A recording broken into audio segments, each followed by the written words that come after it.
Evening News. Nouveau rebondissement dans l'affaire Birama Touré, les familles fondatrices de Bamako exigent que justice soit faite. Zoom sur le grand embouteillage à l'approche de la fête autour des ateliers de couture. Comme toujours, c'est un plaisir de vous retrouver sur Joliba TV News. Bienvenue à toutes et à tous dans ce journal. Un nouveau rebondissement dans l'affaire Birama Touré. Les familles fondatrices de Bamako, à travers la famille Touré, se constitueront en partie civile afin d'appuyer l'action judiciaire. La déclaration a été faite par le patriarche des Touré dans son vestibule. Sa réaction au micro de notre reporter Moussa Tembini.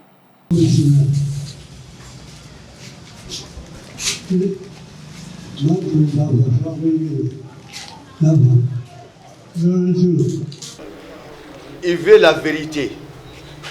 Il veut que la vérité soit au jour. Que ce soit Bourama vivant, que ce soit qu'on nous montre son tombeau, il le veut.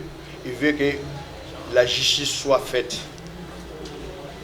Et on ne peut que vous remercier, vous les journalistes. Vous avez beaucoup fait.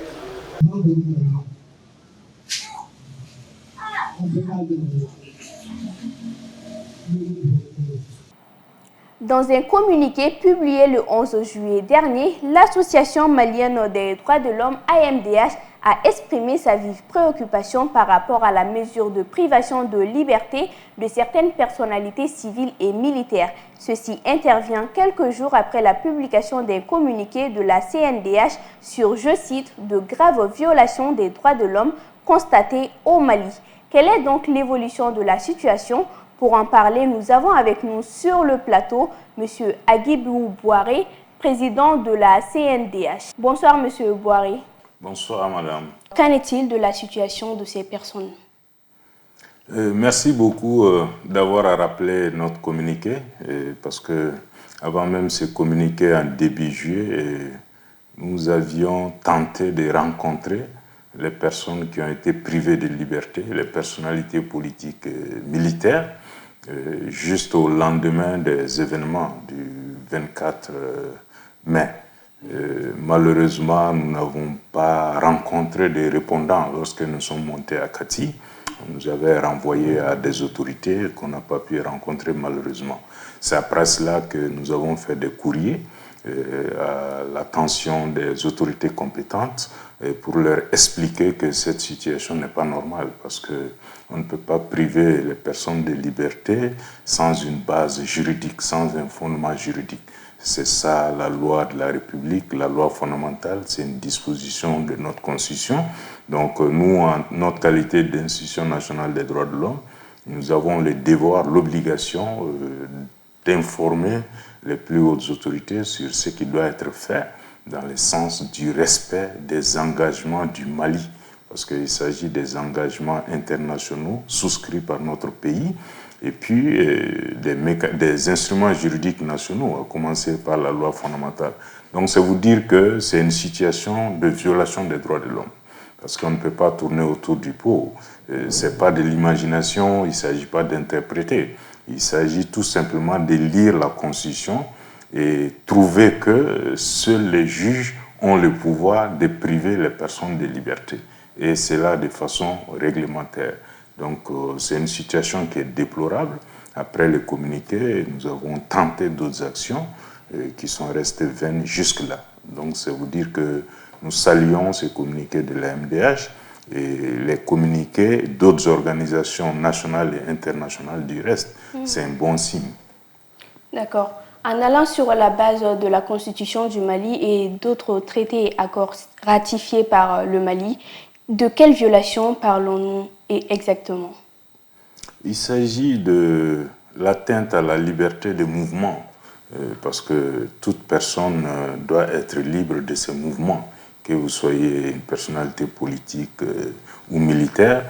La Constitution consacre que vous avez la liberté de mouvement, d'aller et venir, sauf s'il y a un fondement légal, c'est-à-dire si vous faites l'objet de poursuites judiciaires.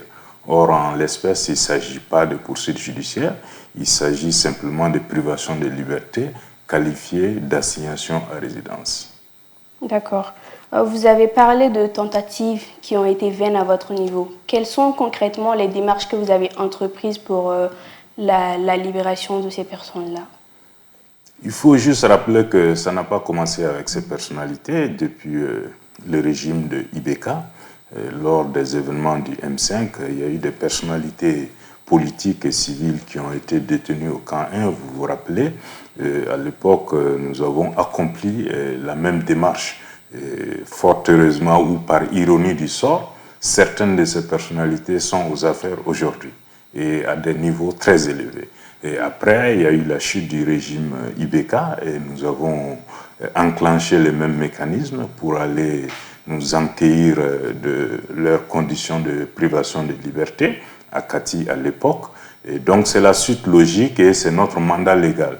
On ne peut pas faire autrement. Donc lorsque ces personnes également, à savoir l'ancien PM et l'ancien président de la transition et d'autres personnalités militaires ont été privés de liberté, nous avons cherché à les rencontrer. C'est ce que j'ai dit, nous sommes montés à Kati, malheureusement nous n'avons pas trouvé de répondants. Après, nous avons pu rencontrer l'ancien PM, l'ancien secrétaire général. Et voilà, c'était pour nous enquérir de leurs conditions. Et nous avons documenté tout cela. Mais après, lorsque nous avons appris par voie de presse sur les réseaux sociaux qu'on a durci les conditions d'assignation à résidence surveillée de l'ancien PM, nous avons dépêché une mission qui était conduite par moi-même, une délégation, et arrivé à son domicile, nous en avons été empêchés. Or, il s'agit de la loi, c'est une loi de la République. On ne peut pas faire les tris entre différentes lois de la République. Soit on applique toutes les lois de la République, soit on renonce à toutes les lois de la République. Donc c'est ça le principe. Il ne s'agit pas de démarches personnelles ou de démarches individuelles. Il s'agit d'un mandat confié à une autorité de la République et qui n'a pas d'autre choix que de s'acquitter de cette mission. D'accord. Et à quel niveau sont les démarches à cet instant?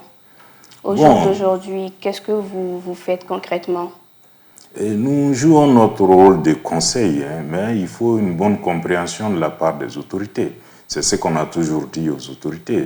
Les autorités se succèdent et puis il suffit de jeter un petit regard rétrospectif sur les 10 dernières années de l'activité ou des événements sociopolitiques de notre pays pour comprendre que nul n'est à l'abri de la violation de ses droits. À longueur de journée, du jour au lendemain, les autorités se succèdent et l'autorité ancienne se retrouve dans une situation de violation de ses droits, emprisonnée. Donc c'est dire que c'est des situations qui n'arrivent pas qu'aux autres. Donc nous continuons notre mission, principalement par les conseils. Parce qu'avant de faire les communiqués, nous envoyons des courriers. Nous essayons de rencontrer les autorités pour leur parler de vive voix. Parce que c'est notre rôle de les conseiller. Et c'est ce qui manque le plus dans notre pays, malheureusement. Ceux qui sont là pour conseiller les autorités dans leur domaine de compétences n'arrivent pas à le faire, n'ont pas le courage de le faire. Ce qui fait qu'on laisse les gens perdurer dans l'erreur. Et les jours où il y a des difficultés, on tourne kazakh. On continue avec les nouvelles autorités. Cela ne doit pas continuer. Il faut que les conseillers jouent leur rôle en disant aux autorités telle attitude est conforme à la loi, telle ne l'est pas. Donc tout le monde a intérêt pour qu'on soit dans un état de droit, que les lois de la République soient respectées. Donc nous sommes toujours sur le dossier et nous ne baissons pas les bras. L'objectif, c'est de faire respecter les droits de ces personnalités. D'accord. Quel est votre dernier mot par rapport à tout cela? Mon dernier mot, je ne me lasserai jamais de le dire. La meilleure sécurité juridique, la meilleure sécurité, disons, c'est la sécurité juridique et judiciaire. C'est ce qui protège tout le monde. Aucun arsenal militaire ne peut protéger une personne à court, moyen et long terme. Donc, pour que tout le monde soit libre dans une république, il faut que tout le monde soit soumis aux lois de la République. Et d'ailleurs, cette analyse que nous faisons, c'est quand même un contraste de vouloir solliciter une loi d'amnistie qui est une loi inférieure à la Constitution du Mali et en même temps continuer à violer les dispositions de la Constitution. Nous avons dit c'est peut-être une mauvaise explication qu'on donne aux autorités. On leur fait croire qu'on peut argumenter des situations. Ce n'est pas vrai. L'argument qui consiste à dire que c'est pour leur propre sécurité ne tient pas. Pour assurer la sécurité d'une personne, il y a d'autres mécanismes. Et on n'a pas besoin de priver la personne de ses libertés et de surcroît sa famille, sa femme et ses enfants. On a l'impression que les gens sont emprisonnés dans leur propre domicile. Donc le mot que j'ai à lancer, ou l'appel que j'ai à lancer, c'est vraiment d'inviter les autorités à inscrire les actions dans les respects des règles de l'état de droit, dans les respects des règles de la démocratie, et c'est ce qui protège tout le monde. Je vais finir par cette citation de René Cassin, qui disait « Lorsque l'on s'endort en démocratie, on risque de se réveiller dans la dictature. » Donc que Dieu nous préserve de cela. Merci à vous, M. Boiry. Ce fut un plaisir de vous recevoir sur notre plateau. Plaisir partagé, je vous en prie, merci. Pour rappel, nous avions sur ce plateau M. Boiry Agibou, président de la Commission nationale des droits de l'homme, CNDH. D'une affaire de droits de l'homme à une autre, l'abbé Léon Dounon a été libéré mardi 13 juillet dans l'après-midi.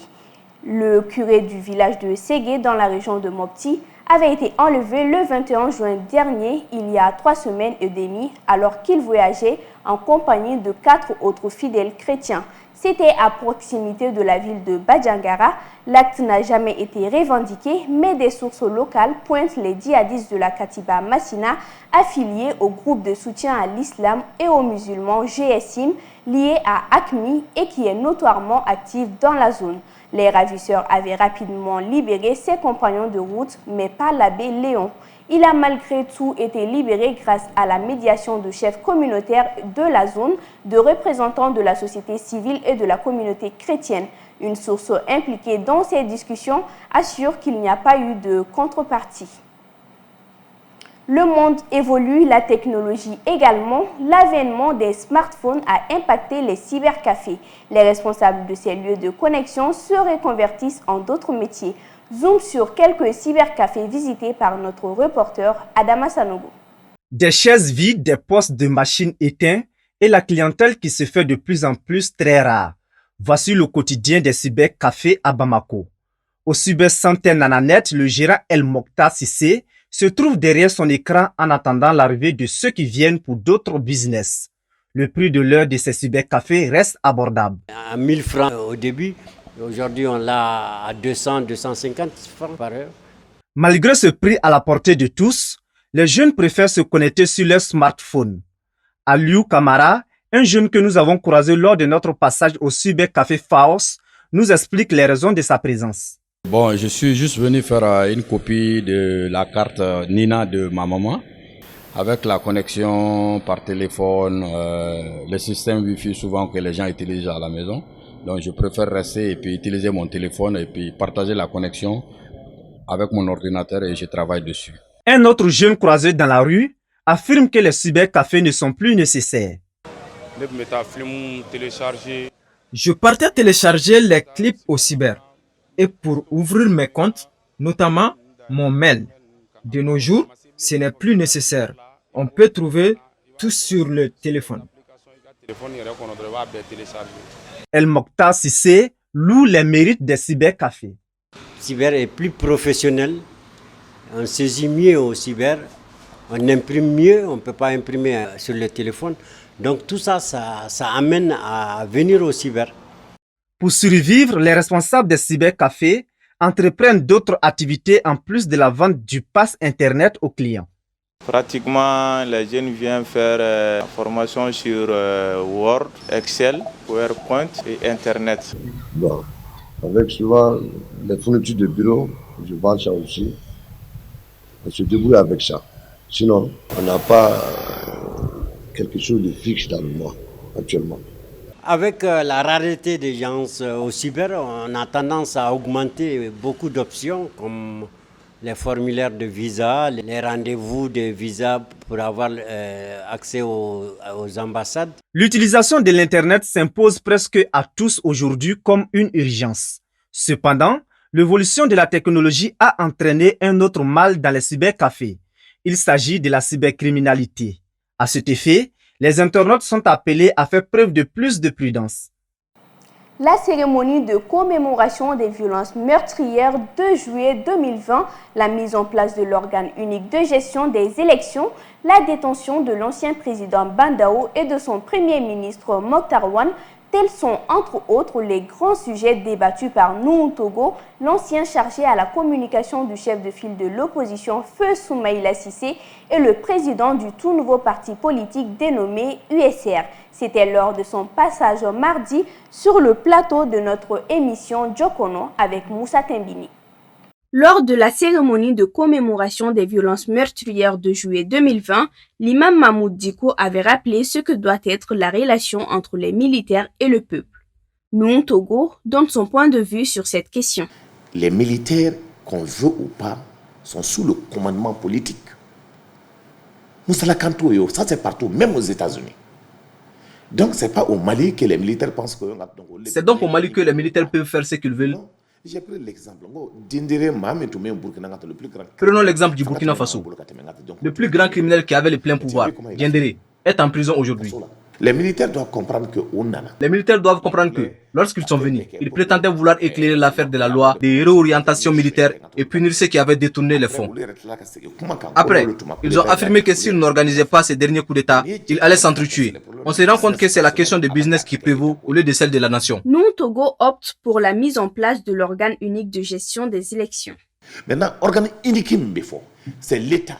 Pour ce qui concerne l'organe unique des élections, c'est l'État qui décide et qui doit annoncer qui aura la charge d'organiser les élections. Or, jusqu'à présent, rien n'a été décidé. Mais les travaux ont été faits et d'autres tâches sont en cours. Le Premier ministre a rencontré l'ensemble de la classe politique et je pense que tout le monde est d'accord. Sur la détention de l'ancien président Bandao et du Premier ministre Mokhtar Wane, M. Togo dénonce.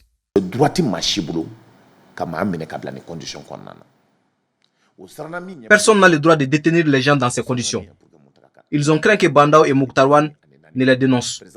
Cela fait 44 jours que l'actuel président de la transition et son premier ministre ont mis cela en place. Alors, pourquoi garder Bandao et Mokhtar Wane en détention?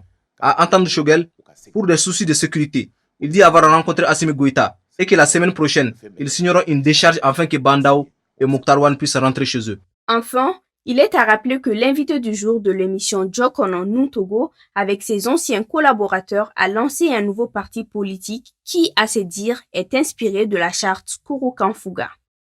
La communauté musulmane malienne prépare la fête de Tabaski. À Bamako, les ateliers de couture sont pris d'assaut par certains habitants. Fanta Diarra a fait le tour dans quelques ateliers suivants. À quelques enclavures de la fête de Tabaski, ça se bouscule dans plusieurs ateliers de couture à Bamako.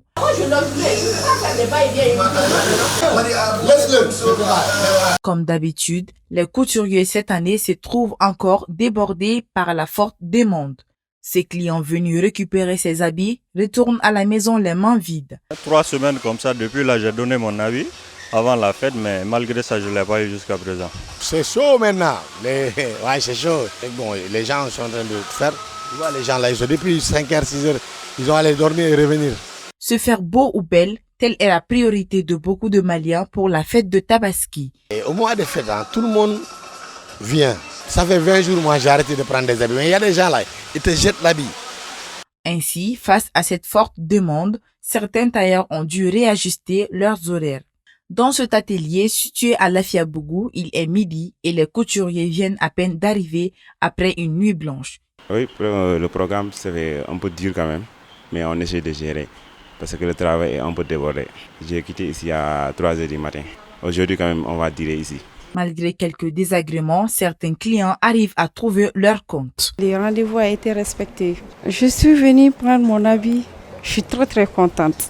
Satisfaire les clients, tel est le credo de beaucoup de tailleurs. En cette période de fête, ce n'est pas facile. Notre souhait est de satisfaire tous les clients. Tout le monde aura ses habits, on l'espère bien. Le contexte économique du pays est difficile.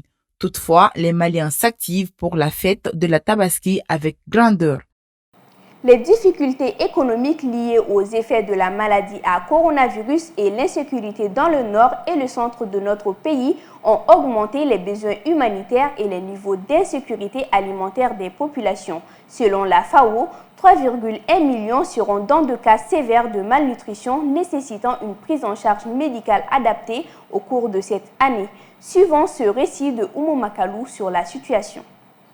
En Afrique, 232 millions de personnes ont souffert de la faim en 2020, soit environ 46 millions de plus qu'en 2019. La pandémie n'a fait qu'aggraver la situation, comme nous l'explique le directeur du bureau de Genève de la FAO, l'Organisation des Nations Unies pour l'alimentation, Dominique Bourgeon. L'objectif d'éradiquer toute forme de malnutrition dans le monde à l'horizon 2030 paraît difficilement atteignable avec tous les chocs auxquels sont confrontés les systèmes alimentaires. Conflits, chocs climatiques, chocs économiques. En 2030, nous aurons 660 millions de personnes victimes de sous-alimentation, soit 30 millions de plus que dans un scénario sans le Covid. Et si rien n'est fait en termes d'assistance dans l'immédiat, cette situation pourrait s'aggraver dans le contexte actuel marqué par la COVID-19. En plus de l'augmentation de l'insécurité alimentaire, la détérioration des pratiques de soins liées au déplacement et aux impacts potentiels du COVID-19, impossibilité des mères fournisseurs de soins, ainsi que la pression sur le système de santé risquent d'avoir un impact fort sur les taux de malnutrition au cours des prochains mois.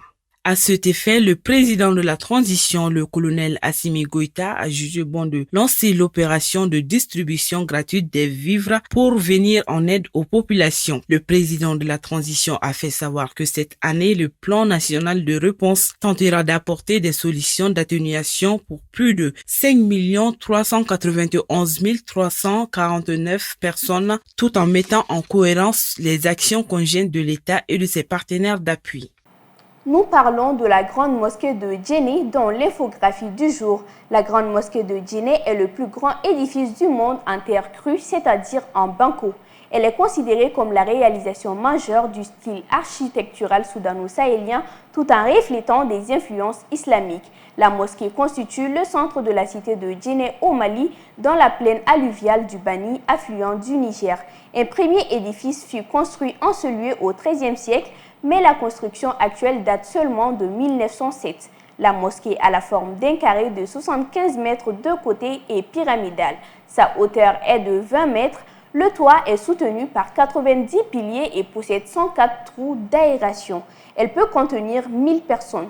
Marquant le cœur de l'agglomération de Djenné, c'est aussi l'un des symboles les plus remarquables de l'Afrique subsaharienne. Avec la ville de Djenné elle-même, elle est inscrite depuis 1988 à la liste du patrimoine mondial de l'UNESCO. À présent, l'actualité internationale avec Sokona Diakité. Le continent africain vient de bénéficier d'un soutien de poids dans son combat contre la pandémie du coronavirus. En prélude au sommet des chefs d'État africains de l'Association internationale de développement qui se tient ce 15 juillet en Côte d'Ivoire, Axel von Trotzenburg, directeur des opérations de la Banque mondiale et numéro 2 de l'institution, a fait des annonces dans ce sens. Il faut travailler pour faciliter que le continent peut être une vaccination vers 40% de la population jusqu'à la fin de cette année. Et il faut travailler sur ça. La Banque mondiale est tout à fait prête de faire son part et surtout par rapport... Selon lui, ce travail nécessite de l'écoute afin d'obtenir des résultats satisfaisants. Pour être efficace, il faut écouter aussi les besoins et les directions stratégiques de l'Afrique. Pour ça, nous sommes en train de consulter avec des gouvernements et surtout cet engagement avec des présidents. Le numéro 2 de la Banque mondiale a également indiqué au cours de son entretien en date de ce mercredi 14 juillet 2021 à Abidjan que l'appui de l'institution est multiforme. Et en forme de crédit de long terme ou à travers de dons. Et il finance toutes ces sources d'infrastructures jusqu'à le secteur social. Le président cubain Miguel Díaz-Canel lance un appel à la paix, à l'entente et au respect entre les Cubains à la télévision nationale après des manifestations historiques sur l'île qui fait face à sa pire crise économique depuis 30 ans. Il faut surmonter les désaccords qu'il y a entre nous tous. Ce que nous devons encourager, même si nous avons parfois des points de vue différents sur certains sujets, c'est d'essayer de trouver entre nous des solutions. Peut-être aussi faudra-t-il s'excuser auprès de ceux qui, au milieu de la confusion dans ce genre d'événements, ont été pris pour des fauteurs de troubles et maltraités. C'est ainsi que s'est exprimé Miguel Díaz-Canel, le président cubain, à l'endroit de ses concitoyens à la télévision nationale ce 14 juillet 2021. Oui à Cuba, non aux Yankees, contre le blocus et l'ingérence impérialiste avec Cuba et sa révolution, assez, 50 ans de blocus contre Cuba et par les États-Unis. Voici entre autres les slogans scandés ou affichés sur les pancartes des manifestants devant l'ambassade américaine en Bolivie.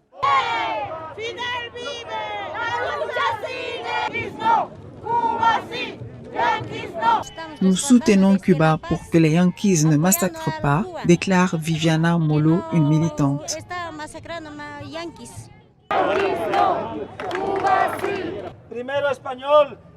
Nous sommes ici pour soutenir la République de Cuba, qui est victime d'un blocus éternel à l'encontre de toutes les règles internationales. Les Nations Unies ont à la majorité exprimé leur soutien à la levée du blocus, indique José Pimentel, en retraité de 71 ans.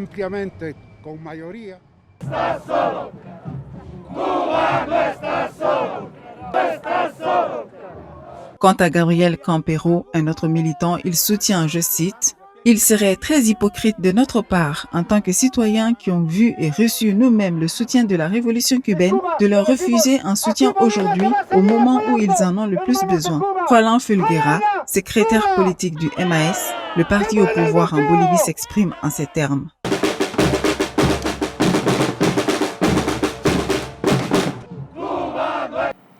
Ainsi s'achève cette édition. Chers téléspectateurs, merci de l'avoir suivi. À très bientôt sur Joliba TV News.